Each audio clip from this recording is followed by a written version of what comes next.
Well, tonight we're going to look at a subject which, for most, is something that they're a little bit interested in. There are those who are radically interested in this. I've yet to meet someone who is not at least slightly interested in it. And that's the whole idea of extraterrestrial encounters. But I'm going to link that tonight with its connection to what I think is the end times scenario. So with that, I want to introduce myself. Now, for this group, we've been going since about June of last year, and I've never done that, and I don't need to do that in normal circumstances. But tonight, as we're going to be delving into some issues, I think it's only fair that you know a little bit about me. And so I'm going to give you a little background about who I am.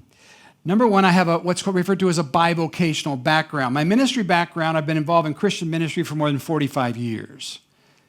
Number two, I've pastored independent evangelical churches for more than 25 years. And so very familiar with working with bodies of believers, groups and fellowships with people from the States, Europe, and then, of course, now our little fellowship here on Friday night at the River Lodge. But I also have a professional background that came about as a result of my other vocation. In fact, when I was in this industry, people would ask me about my full-time job, and I said, I'm a full-time pastor, and I come to work 40 hours a week. This is my second job. And I'd always get people's attention as to what I was trying to say there. But I've been a professional defense subcontractor for more than 25 years. The last job I had was with the Lockheed Martin Corporation. I was a senior program manager with them. Before that, I was with CSC, that's Computer Sciences Corporation. They're the largest science group of specialists in the world. I was a strategic planning and risk management specialist. I then worked with the IBM Corporation, their aerospace division, where I worked on many black ops programs. We'll come on to what that means. I worked on the space shuttle and also the International Space Station. I worked on other classified programs with various defense contractors, Rockwell, Boeing, Hughes Aircraft. Many of those programs were the early development of stealth and the Strategic Defense Initiative missile defense system, which some people refer to as the Star Wars project. And I'll come on to that later as to why that was a really nice acronym, because it made what we were doing unbelievable. And part of the things that we'll get into tonight, and that is when you work in the world of classified programs, your nightmare is that the local newspaper is going to find out, or the local technical journal is going to find out what you're doing. And so you're quite happy when you're relegated to the wacky and wild of mythology. And the Defense Department revels in that to some degree. In terms of clearances, I had a secret clearance in both the United States and the UK, and on one particular program, I had what's called a compartmentalized security clearance on a highly secret program, which would make it top secret. So I've worked in that environment for many years, understand what goes on in that environment. Now, to get onto our main subject, this issue of extraterrestrials is something that really strikes a chord with most of us. For many of you, you're familiar with the television program X-Files, and its sort of motto was, "The truth is out there." And generally speaking, people are fascinated with the possibility of extraterrestrial life. It just sounds so exciting. And so many films and books have been produced with that theme in mind. But let's talk about the awakening that took place in the United States in the 20th century. Really, before this event, it really was something that was relegated to far-fetched myth. Now, I know what you're waiting for me to talk about, but this may surprise you. It all began with a radio drama, The War of the Worlds, at 8 p.m. Eastern Standard Time on Sunday, October 30th, 1938, a 23-year-old Orson Welles read the 17th episode of the CBS radio series, The Mercury Theater on the Air, And he started the broadcast by saying, "We know that in the early years of the 20th century, this world was being watched closely by intelligences greater than man's and yet as mortal as his own." Though the program began with the announcement that it was a story based on a novel, most listeners did not hear the warning. All across the United States, thousands of people called radio stations, police, and newspapers, and many loaded up their cars and fled their homes. It was really the first mass panic in the United States, believing that this world could be invaded from somewhere else. And so the War of the Worlds really kicked it off. Of course, post-1938, that was just at the beginning of World War II. The world was already in horrible conflict, and it would increase, engulfing the entire world. After World War II, of course, we entered immediately into what was referred to as the Cold War. And the level of distrust among nations, especially between the United States and Russia, were actually higher than they were during World War II. And so thus we have the Roswell Incident.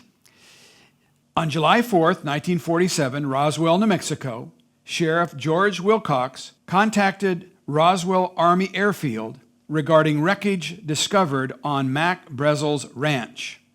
The Army sealed off the area, confiscated all items. On July 8, 1947, Colonel William Blanchard, commander 509th Bomb Group, issued an official press release stating that the wreckage of a crashed disc had been recovered. It was published in 30 newspapers that afternoon. As this news began to flash around the United States, people honestly didn't know what to think about it. And here is where the term flying saucer first emerged. It came from the press corps, not the military. But a few days later, within hours of that press conference, Brigadier General Roger Ramey, commander of the 8th Air Force at Fort Worth Army Airfield in Texas, 400 miles away, claimed that Colonel Blanchard and the officers of the 509th Bomb Group at Roswell had made an unbelievable, foolish mistake, somehow incorrectly identified a weather balloon as a radar deflector as wreckage of a crashed disc. And thus began the controversy. As soon as you deny something, especially when you're in the military, all eyes are on you. As a result of that, the United States Air Force began formal investigations. In 1947, they set up Project Sign, which was to review any unusual occurrences associated with flying vehicles. 1949, the project changed to Project Grudge, which was now to look at any event which might be of national security interest.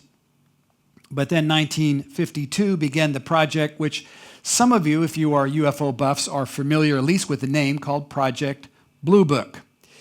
It ran until 1969, when they basically closed the book. But during that period of time, it collected 12,618 UFO reports. Now, the difficulty with this was not that the Air Force was investigating it, but for most people, the manner in which these investigations were conducted and their published findings simply fueled more and more of the public appetite for finding the truth about alien encounters. And subsequent to that, of course, there's been all kinds of reports, pictures published, and experiences recorded of people having these types of experiences. In fact, today, if you want to explore this, you can do this and never exhaust all the possibilities. There are hundreds of conferences and websites that you can visit, and it's very difficult to pick through all that information to find out what's true and what's not. You see, part of the problem with something that's secret is it's meant to be secret. And therefore, anyone can say anything about it, and how you either confirm or deny is tricky business. And so it just fuels itself, the sense of conspiracy, the sense of secrets. Well, as we get into this tonight, we won't unpick all of that, by the way. If you came here thinking in 1 hour we were going to give the final answer on ETs, you came to the wrong meeting. But I hope by the end of this that I've given you enough to think about. Perhaps you will leave here with more questions than you came to this meeting with. To find our way through this, we really need to establish some vocabulary. In terms of any kind of research, establishing the vocabulary is key. We're going to establish, what does the word extraterrestrial mean? Well, it's defined, first of all, as a noun. It's a hypothetical or fictional being from outer space, especially an intelligent one.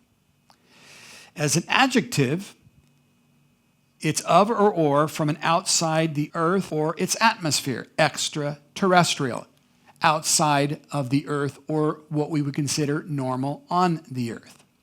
A synonym for it is supernatural. It's the same thing, something that is supernatural. And we will use those terms interchangeably throughout this presentation because I think it aids in us understanding where we're going to go on this particular journey. Another word I want us to look at is hyperdimensional. It is a noun. It is of or pertaining to a system having more dimensions than naturally observed in our universe. Another term, transdimensional. Transdimensional is an adjective which means transcending three-dimensional space, relating to inter- or extra-dimensional travel. And this is where most science fiction now finds itself having a very encouraging place to work because it allows you to work in areas which we can't prove or disprove anything. And so if you're writing fiction, it's a great place to work. Another thing I want us to look at is a program which has been going for a number of years now called the SETI program. It is the Search for Extraterrestrial Intelligence. It's a program that has centers around the world. And they are listening posts. They are listening for extraterrestrial life. Their objective is to search for intelligent life from outside the Earth or its atmosphere. That's its simple objective. The question is, how will they know if they found intelligent life? I mean, that's always a good thing, right? We're going to go search for something. How do you know if you found it? Well, the answer is, and this is from them, upon receiving a complex radio signal from space, that would be classified as intelligent life. If you received a telephone call from a great distance outside the Earth, that would be worth listening, or a radio program or a television program, some kind of broadcast. Or anything that seems to be generated by a non-natural astrophysical process. Non-natural astrophysical process. Now that's a fancy way of saying anything that has design. So it rules out anything that might come about through billions of years of evolution. It has to be intelligent. And so by definition, SETI finds itself being a good source of proof of how do you know life on Earth did not spontaneously come about through natural astrophysical processes because they see design. But that's another project which we'll come on to some other time. Now, this ET question, I'm going to give you our outline for the night so you'll know where we're going. Number one, we're going to look at are extraterrestrials trans-universal? In other words, from another part of our known universe. The second is we're going to look at are ETs trans-dimensional? What I mean by that, from outside our known universe.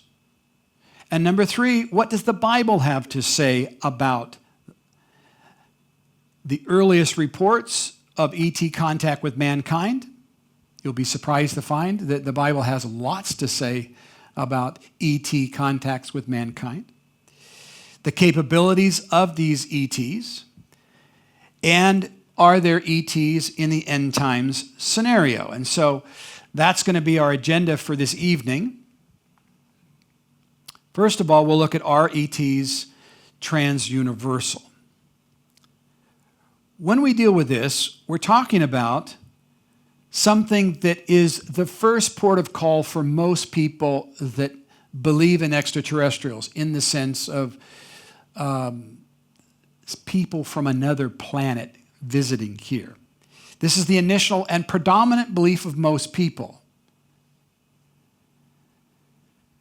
Basically, these intergalactic ETs have traveled from some distant world and made contact with people of Earth for thousands of years. That's the premise.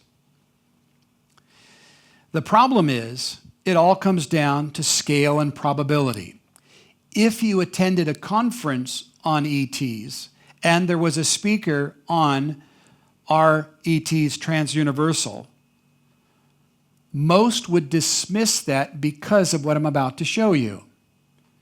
It's difficult to maintain that point of view once you consider the scale and complexity and probability of that taking place in the universe that we're aware of. So let's take a look at that. Our Earth is 12,756 kilometers wide. Our solar system is about 12 trillion kilometers wide. The size of our galaxy is about 900,000 trillion kilometers wide. Just to start to use bigger numbers, because you're going to need them, that's 900 quadrillion kilometers just for our galaxy. Now let's speak of the universe. Thanks to the Hubble Space Telescope, we're able to view clear out to what they believe is the edge of the universe, recognizing that our universe is expanding. Therefore, it had a beginning and it has an edge. It's finite. Well, the current estimates of the size of the universe per space.com, in 2013, the European Space Agency's Planck space mission released the most accurate and detailed map ever made of the universe's oldest light. The map revealed that the universe is 13.8 billion years old, which means a diameter of 27.6 billion light years. But wait, there's more. That was 2013. New research revealed that the edge of the universe is an estimated 46 billion light years away, making the diameter of the observable universe a sphere around 92 billion light years. Now, are your eyes starting to cross yet? You get a sense of, I can't even comprehend that. These are such big numbers. Well, first of all, let's deal with what's a light year, because they began to measure, they've gone from kilometers to light years. So let's just talk about that. A light year is the distance light can travel in 1 Earth year. 1 light year is about 9 trillion kilometers, 6 trillion miles, in a year. So when it says light years, each Earth year, that light is traveling 9 trillion kilometers. Now, let's do the math. I know this is going to get you excited now, but let's do the math. 92 billion light years wide is our universe, times 9 trillion kilometers per year, and that comes to an eye-watering 828 sextillion. Is that big yet? Are we big yet? When we think of the size of the universe, we also need to appreciate the fact that life can't come from stars. It has to come from planets. Well, astronomers say that there are 100 to 200 billion galaxies in the universe. Now, there's a range for you. Don't send them out shopping for you, right? What's that going to cost? Oh, somewhere between 100 billion and 200 billion, something like that. Astronomers estimate that our Milky Way galaxy alone, there's about 300 billion stars. Now let's do the math with that. You have 200 billion galaxies times 300 billion stars per galaxy. That comes to 600 followed by 18 zeros, or 600 quintillion.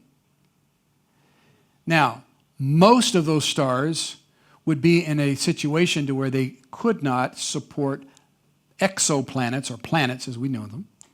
But that just gives you, this is a big place. This is a big place that we live. Therefore, according to modern astronomers, the width of our universe is 828 sextillion kilometers. There's a total of 600 billion stars. Just think about 1 billion stars. Do you have any idea how much 1 billion is? Since we're into the 600 quadrillion stars. How many 1 billion is? Well, if you were to count one star per second, it would take you 31.5 years to count just 1 billion stars. So it's more than our mind can possibly comprehend. We can't even think in those numbers. I mean, these are U.S. debt kind of numbers. You know what I'm saying? Well, let's take a look at the closest stars to the Earth. We're going to look at the 10 closest. The closest is the sun. The sun is 8.5 light minutes away, 149 million kilometers. Okay? The next closest is Alpha Centauri, 4.3, and so on and so forth. You go down there to the very bottom one on this chart is Epsilon Arandi. It is basically 10.5 light years away. And oh, by the way, when you traffic in this area of alien life or any life coming from exoplanets revolving around stars, the first star that they will postulate that might have an exoplanet that could possibly have life similar to Earth is the last, Epsilon Arandi. So 10.5 light years. Keep that in your mind. 10.5 light years. Okay? Now, nevertheless, could there be an advanced life on a distant exoplanet? That is the majority view of most people. That's the question they're asking. That's why SETI is out there spending hundreds of millions of dollars listening to the universe for intelligent life. Well, one of the problems that they confront is what's referred to as the anthropic principle. In cosmology, it is the consideration of the structure of the universe, the values of the laws of nature that has a bearing upon the existence of life. All right? In other words, simply put, it's what does it take for life to exist? Well, at present, scientists have cataloged over 400 quantifiable characteristics, each of which must fall within extremely narrow ranges for physical life to exist. And so you must have this type of molecular structures. You must have this type of temperature. You must have water. You must have air, and so on and so forth. And they have a list of at least 400 of those, and you can't have a little too much or a little too little. It has to be the exact amount, 400 of them. In other words, in their own words, life is a miracle. Life is a miracle. And that shouldn't be a shock to most of you, but for some it might be. The real question is, assuming that there is advanced life that has traveled some great distance to come to Earth, now we already stated that the closest candidate is 10.5 light years away. Why are they dashing here and there over the past 3,000 years with no apparent reason? That's a long ways to come to show up in somebody's farm and leave. Do you get my question? Throughout more than 12,000 UFO reports, not one of them seems to indicate any purpose. Any real purpose. So that doesn't sound very intelligent to me, does it?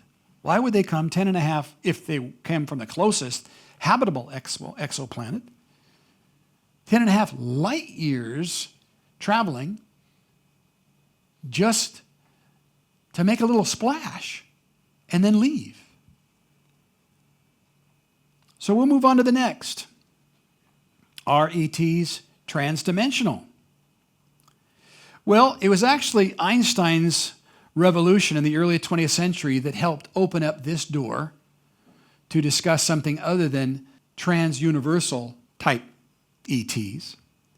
You see, in 1905, he released Special Relativity, which deals with length, mass, velocity, and time are relative to velocity of the observer, the theory of relativity. We might even use that little phrase not understanding what it means. It means everything is relative to wherever you're taking the measurement. The point of measurement stands still and everything else moves around it. So technically you could say the universe revolves around you. Some people I know think that. Well, now I'm here to confirm it's absolutely true.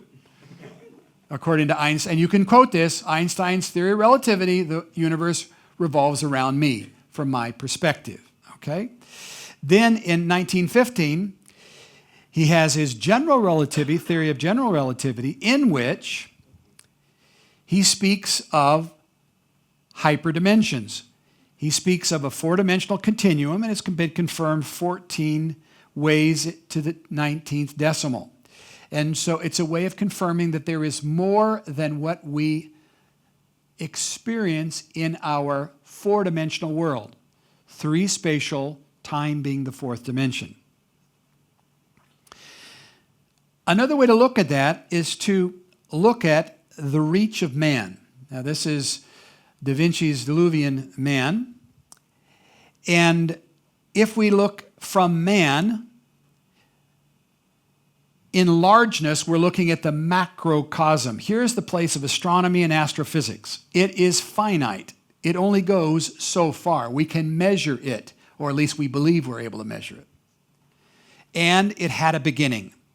That was the great discovery of the 20th century in cosmology, was the universe had a beginning. They believe in the beginning there was a big bang and nothing became everything, but we'll set that aside. In the opposite direction, there is smallness called the microcosm. This is the area of quantum physics and subatomic particles. But these are particles that have indivisible units. In other words, you can't just keep going to smallness to infinity. Because of what's called Planck's limit, there is a limit in length, mass, energy, and time. So there is a limit to smallness, and there is a limit to largeness. Now, when you take a look at that existence, that's the existence that we live in and are exploring through most of the sciences. But there is something that they are not acknowledging which is greater than that. It's called the metacosm. In a 2005 Scientific American magazine, there was the admission that our universe is but a shadow of a larger reality. As the theoretical physicists are dealing with the universe that we can measure, they see that there are forces at play which have to be outside of the three spatial dimension and fourth dimension of time. There has to be something else. And thus, what we have is we have the idea of hyperspaces. To embrace the idea of the metacosm requires that we accept the concept of hyperspaces. Now, hyperspaces are defined as space that has four or more dimensions. Now, I'm immediately speaking about stuff that none of us have personal experience with. But yet, it is an area of study by highly educated physicists and scientists. Hyperspace is another term for higher dimensions of what is referred to as string theory. It is only one of the theories, by the way. But to make it simple, I'm going to use a diagram that was developed by Dr. Chuck Missler, and I like it. It's a way to talk about it. If we can't talk about dimensions that are higher than we know, then we'll talk about dimensions that are lower. So we're going to speak about Mr. and Mrs. Flat who live in a two-dimensional reality. In two dimensions, they can have no knowledge of anything around them because they have no ability to look sideways. And what they look out into is something that is nothing because they're two-dimensional. All right? And therefore, one could travel from one plane to another and they would be unaware of each other because they live in two dimensions. But the idea of proximity, independent of distance, simply means that someone from outside of that two dimension can actually be closer to them than they can with each other. The example would be if you were able as a three-dimensional being, which we are, to interact with a two-dimensional being, if you were to put your finger through that, if they were able to look sideways, all they would see would be a line. They couldn't see the finger. They would just see the appearance, the sudden appearance, or if a ball was bouncing through. It would start as a spot, go to a larger spot, and so on and so forth. Simply put, by adding a dimension, two dimension to three dimensions, Mr. and Mrs. Flat can enjoy direct relationships with each other. By adding a dimension, they can now turn and meet each other. And therefore, from a biblical standpoint, God creating the world had to create at least three dimensions so that we could engage the environment around us. Therefore, imagine what relationship could be added when we move from three spatial dimensions to four spatial dimensions. Now, this is theoretical. But this is the predominant view with many physicists. The problem that the physicist has is they see effects, they see motions for which they can see no cause. So like you and I with Mr. and Mrs. Flat, the person at a higher dimension can create intimacy or something in their environment which they would be unaware of where its origin was from. And so just considering those two, perhaps there is more logic to believing that extraterrestrials can travel transdimensionally than transuniversally. But either way, and you can take either position, whatever you'd like, either way, we are left with these basic questions. What is their purpose? What is their purpose? Are they benevolent or malevolent? Can they be tested? How do we know? How do we know? Do they have good or evil toward us? And what should be our response? And so that question would be behind anything when you are approaching this idea, what's the point? And where does this lead me? So that we're not just sort of being swallowed up in the fascination of extraterrestrials, but where does that lead me? That's the key question. And is it to something that's good or something that's evil? And with that, we're going to look at what the Bible has to say about ETs. Now, for most, it surprises them when I say the Bible records many occurrences when mankind has contact with supernatural beings. Angels are mentioned 196 times in the Bible. In fact, I would dare say there is no historical book in existence in the world today that has as many historical accounts of man ET contacts than the Bible. If we allow ourselves to understand, we're just talking about supernatural beings. 196 times they're referenced in the Bible. For example, Adam and Eve were deceived by the Nakash. His name means in Hebrew, shining one, who was the anointed cherub. We're told he was the anointed cherub in Ezekiel chapter 28. The prophet Daniel is brought a message from the Melech. We know that is an angel, Michael, who appears to be tasked with defending the people of Israel. The angel Gabriel always brings news of the coming salvation of mankind. And so these are three individuals who have directly, by name, come and interfaced with mankind.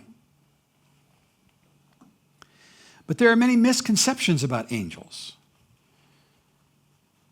And many people have a perception of biblical angels that's patently wrong. First of all, cherubs are not fat little babies with wings. And yet it's very popular, isn't it? Another popular idea of angels is that they are former human beings who have gone to heaven. You know, you die and you go and you get your wings, right?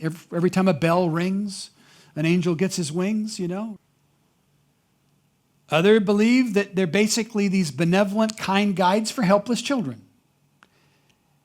And strangely enough, that's comforting to us to believe the angelic realm is this benevolent group of individuals, perhaps former human beings, who are just there to help us on our way.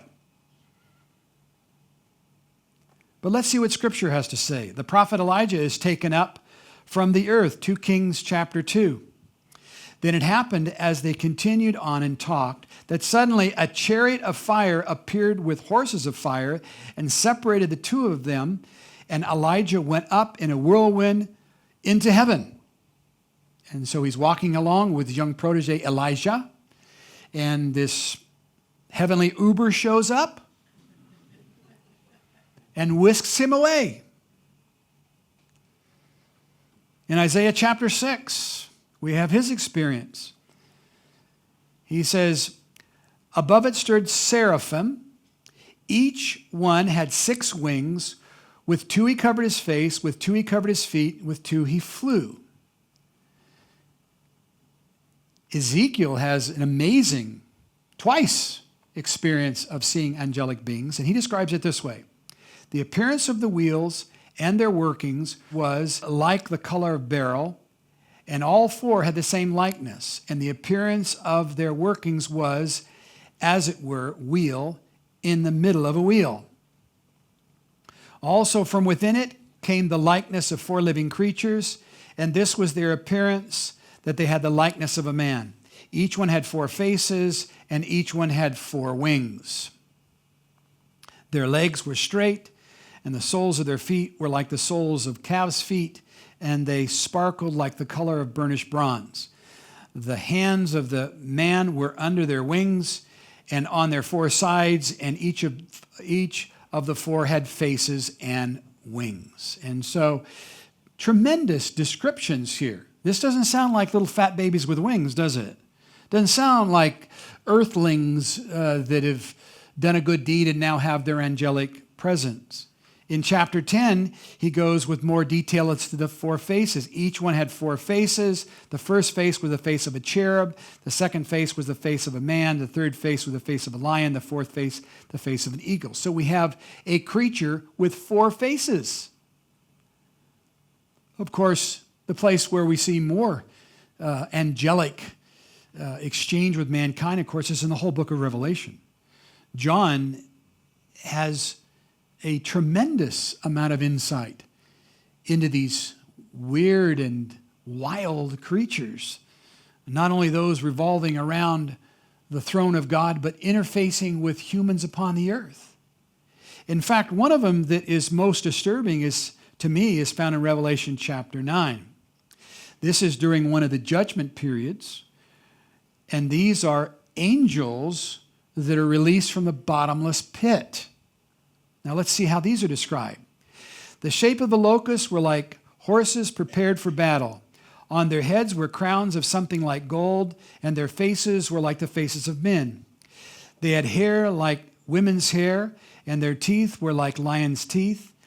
They had breastplates like breastplates of iron, and the sound of their wings was like the sound of chariots with many horses running into battle. They had tails like scorpions. There were stings in their tails.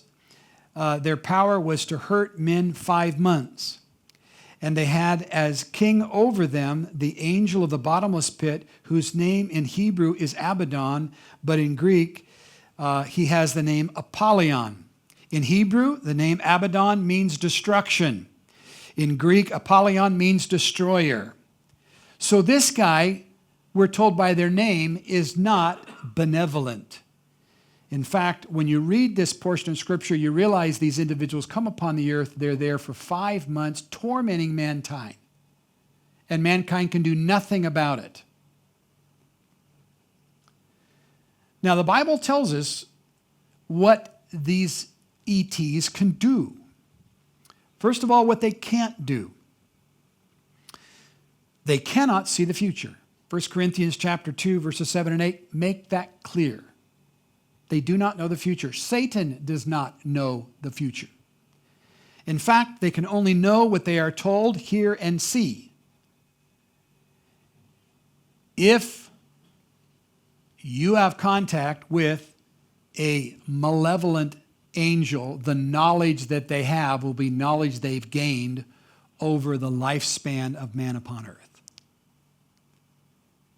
And so they have a lot more experience with dealing with man and with God than we ever will, certainly upon this earth. Number 2, they cannot overcome the purposes of God. Plenty of scripture that brings that out. Now let's get on to what they can do.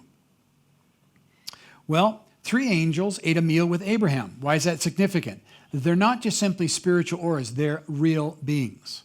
They took food and ate it. 2 of those same went and physically grabbed Lot and rescued them from Sodom and Gomorrah. 1 angel killed all the firstborn in Egypt in one night. We know in 2 Kings chapter 19, 1 angel slew 185,000 of the Assyrian army. 1 angel delivered by stealth Peter and John from prison, literally took them out of prison without opening the gate. 4 angels will be released to kill 1/3 of mankind, Revelation 9. There's 7 billion people on the planet. In 4 judgments that will be carried out by 4 angels, 1/3 of mankind will be wiped out. We're also warned that they are agents of deception. They have the capacity to deceive mankind. And that's where we need to be warned. We have a warning from Jesus himself in Matthew chapter 24. He says, "But as the days of Noah were, so also will the coming of the Son of Man be.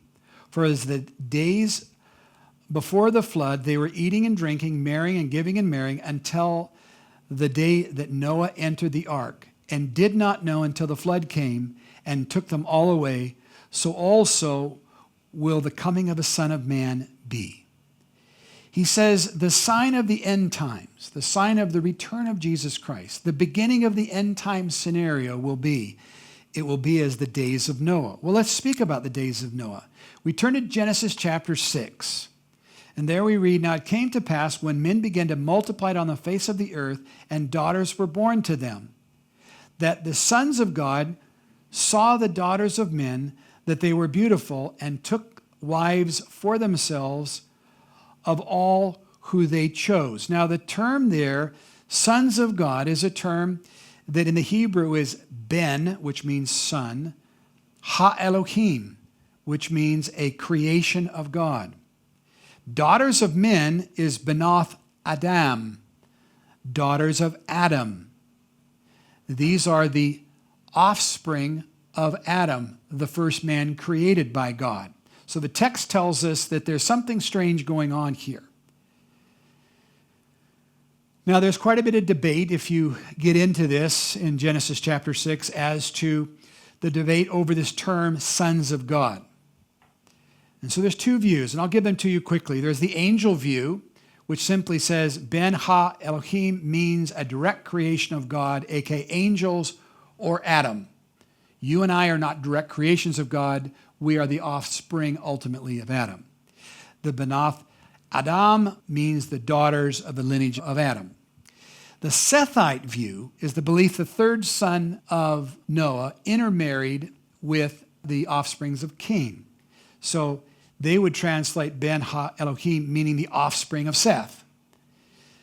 The Banath Adam means the daughters in the lineage of Cain. So there was a marriage taking place between the lineage of Seth and the lineage of Cain.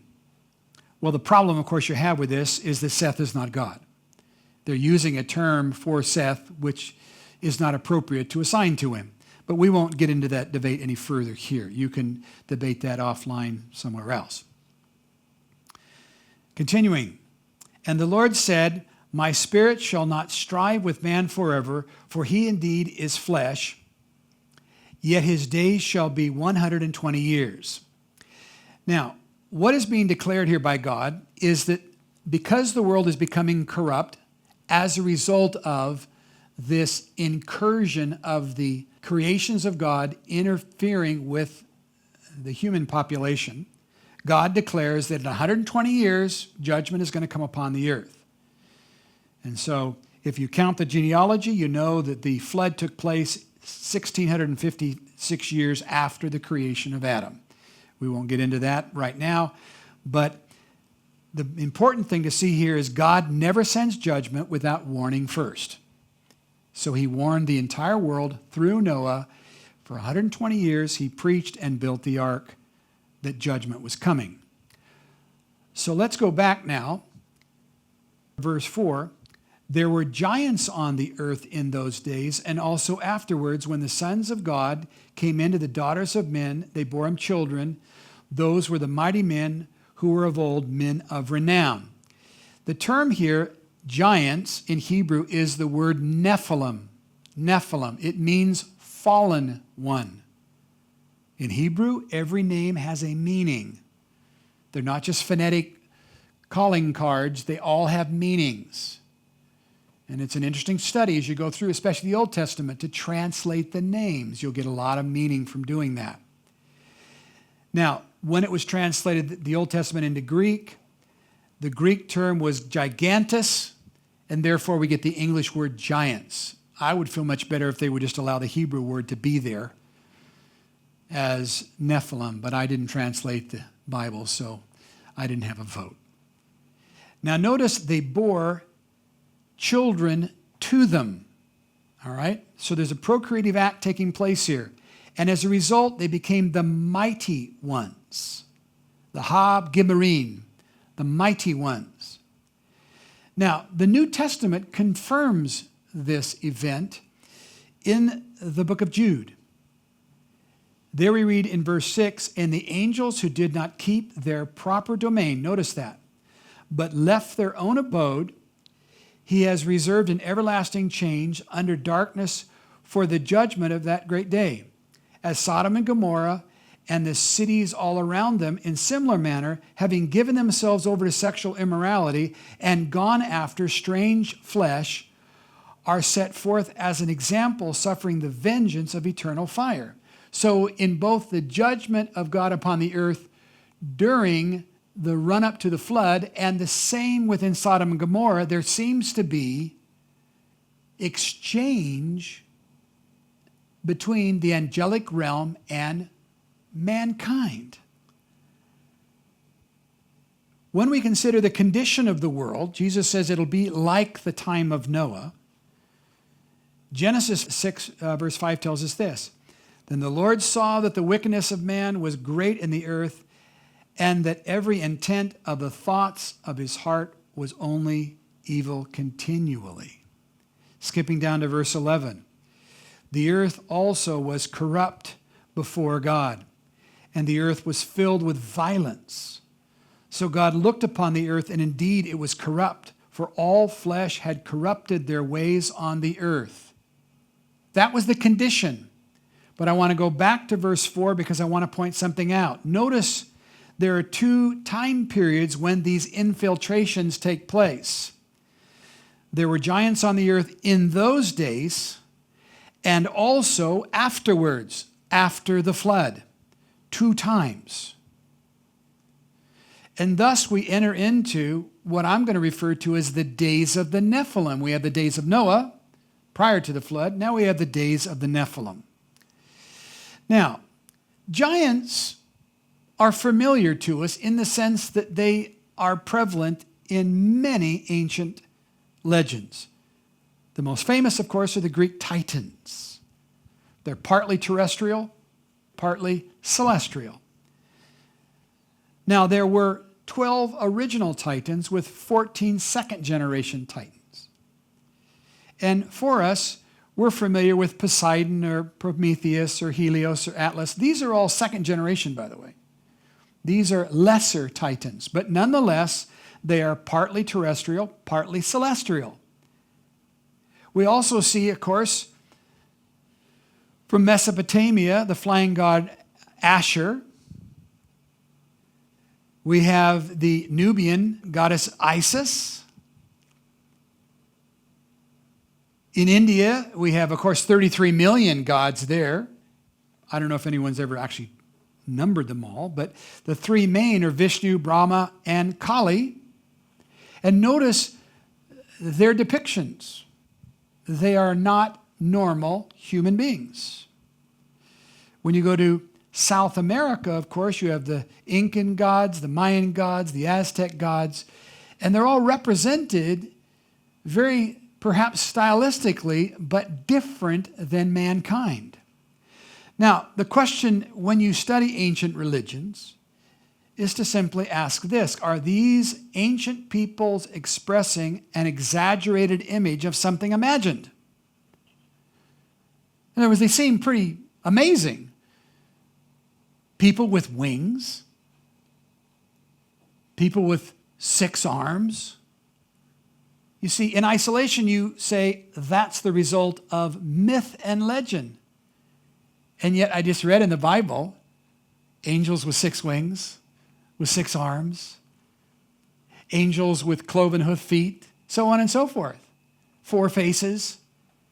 So we shouldn't be surprised, I think, that these people were really describing things they actually saw.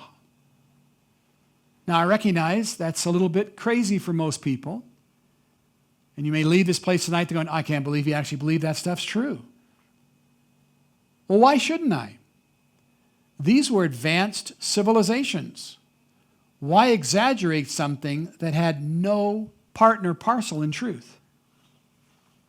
I believe they experienced something. Of course, what that does for us today is, thanks to these myths, our modern entertainment industry has plenty of superheroes to use as their models. You notice that?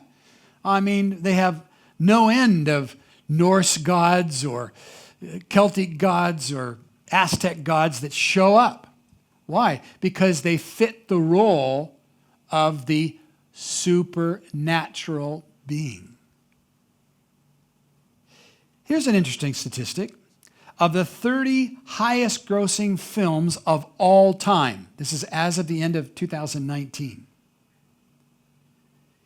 18 of them are about aliens or superhumans saving the earth. 18 of 30. Why?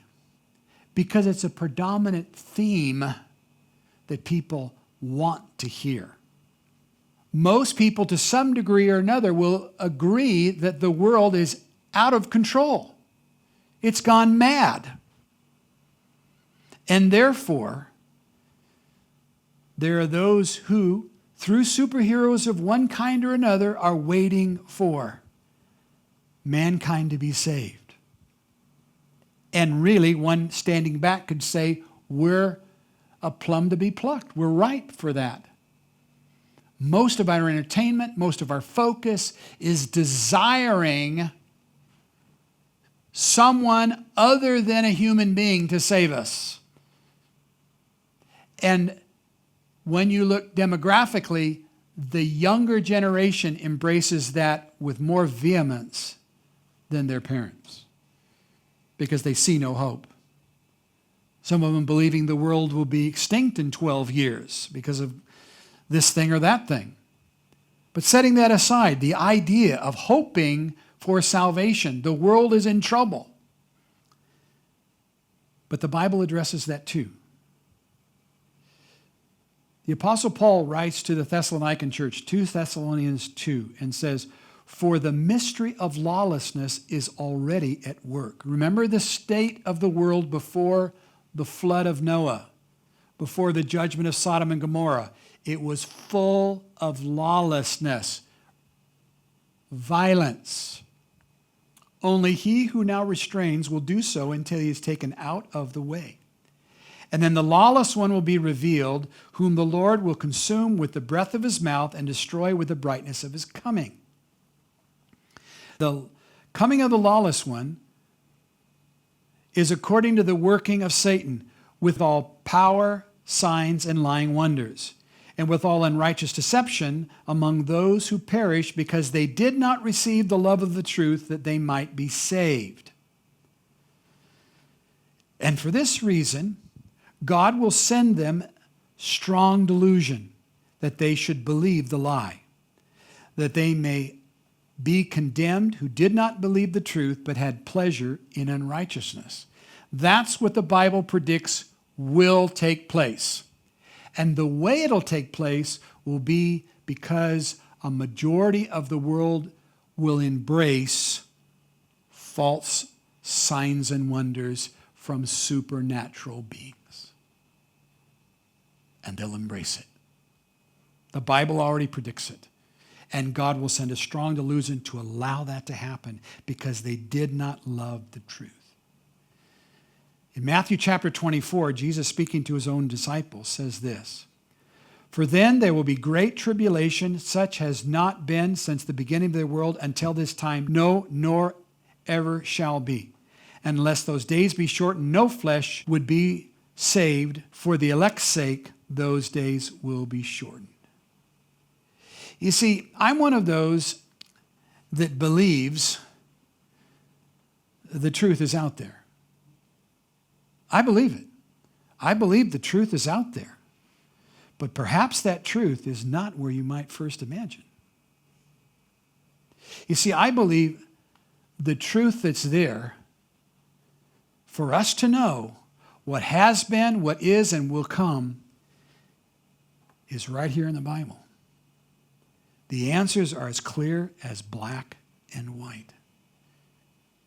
There will be another incursion of supernatural beings making inroads upon the earth, and the earthlings want it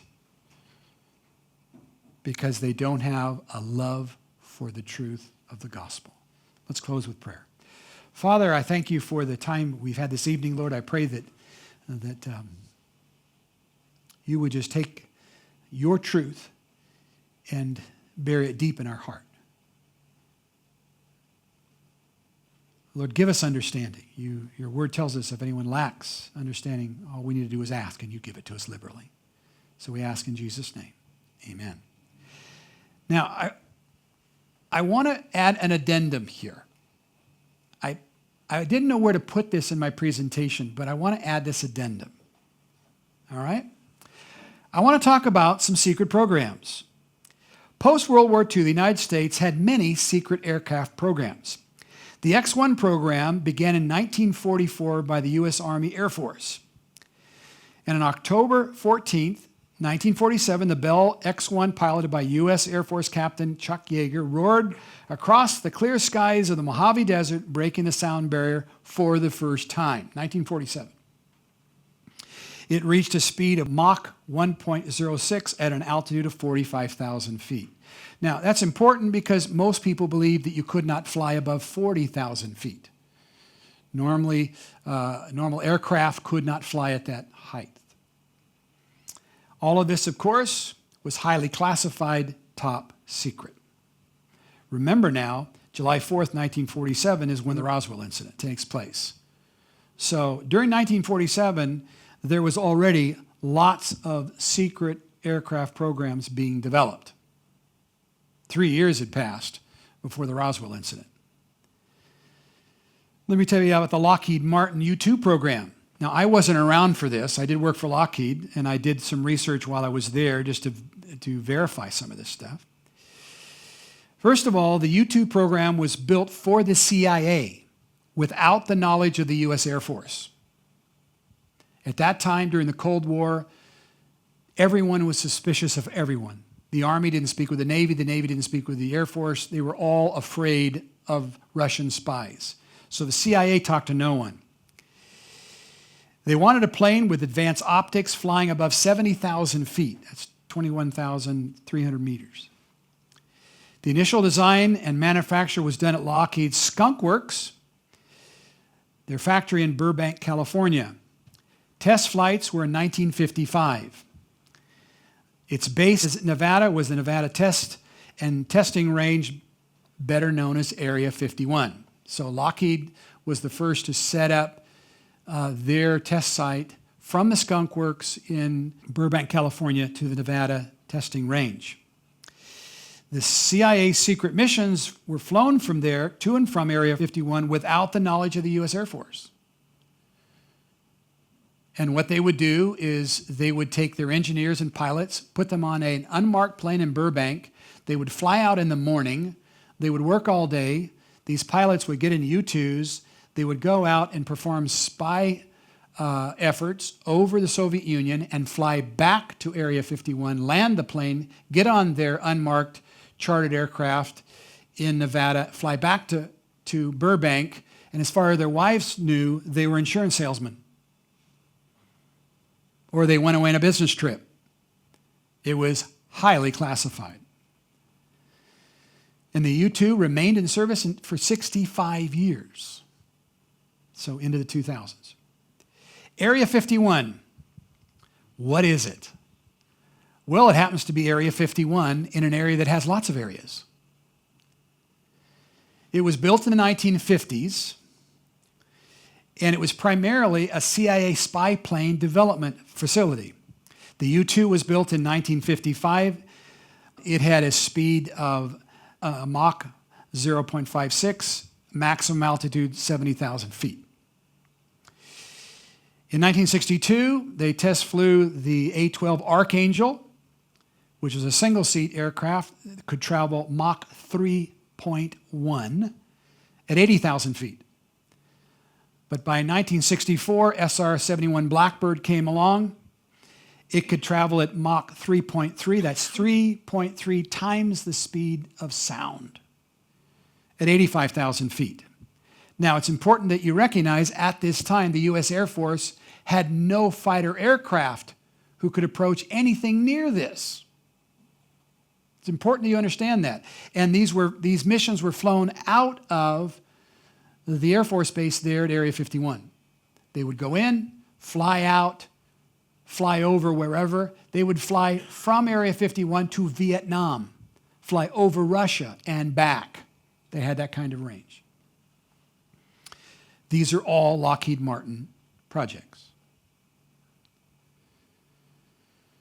The CIA briefed the head of the FAA, who made sure air traffic controllers were told to submit written reports of unusual fast, high-flying airplanes rather than mention such sightings over the radio.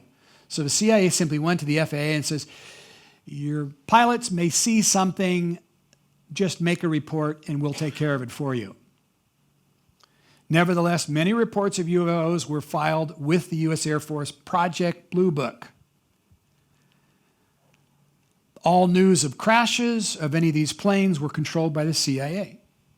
And there were plenty of them, as you do. I worked on a program for the Royal Navy, a secret program for the Royal Navy, where 2 of the 5 development aircraft crashed. Now, it wasn't so secret that we couldn't talk about it, but it wasn't something that made the headline news. Because plausible deniability was the first line of defense. You need to let people believe something other than what's real. What am I saying to you? The U.S. government intentionally fueled the idea of UFOs because it helped hide their secret aviation programs. Flying discs. Well, in the 1950s, a Canadian aviation firm began developing a disc-shaped aircraft for the U.S. military in the 1950s. Now, if you traffic in this area, you can find that there are many people who will try to go all the way back to Germany, the Luftwaffe, and flying discs. That's all unsubstantiated. This is stuff where we can actually go, touch it, see it, test it. It was called Project 1794, and its goal was to create a supersonic aircraft with no drag. They anticipated that back then it could go at least Mach 3. But it was never successful, and most of its aircraft crashed. It's a disc. You getting a theme here? By 2012, September 2012, the program was declassified. Everybody got all excited. NASA and Air Force and CIA are going to declassify a bunch of programs about UFOs. Yes, they did. They basically said in their reports, we lied to you. But guess what? Such is the world of secret military programs. What, do you want it to get enough to tell the truth program and tell you everything I'm doing? That just doesn't happen. You see, what's important for us to recognize is that deception is the first line of defense. In fact, there's an old adage that says, in war, truth is the first casualty. Now, am I saying that everything that everyone in those 12,000 plus reports was some kind of an aerospace project? No, I'm not saying that at all. In fact, one of the reasons for developing Project Blue Book was to have people feel that they were giving their information to somebody, not realizing the Air Force was just going to take it and say, yes, it was probably swamp gas, or yes, it was probably this. Recognize in most cases they were covering projects that were being developed. So where does that leave us? It doesn't explain all of them. It does not explain all of them.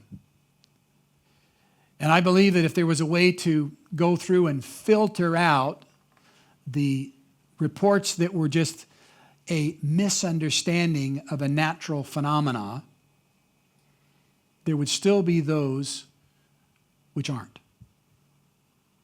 And for those that aren't, I am one of those that believe what the Bible tells me, that in times there will come great delusion. And that God will allow that to happen because men would rather believe a lie than believe the truth. They would rather seek extraterrestrial, supernatural beings without knowing their intentions than seek a loving Creator God who designed them to reach out to Him.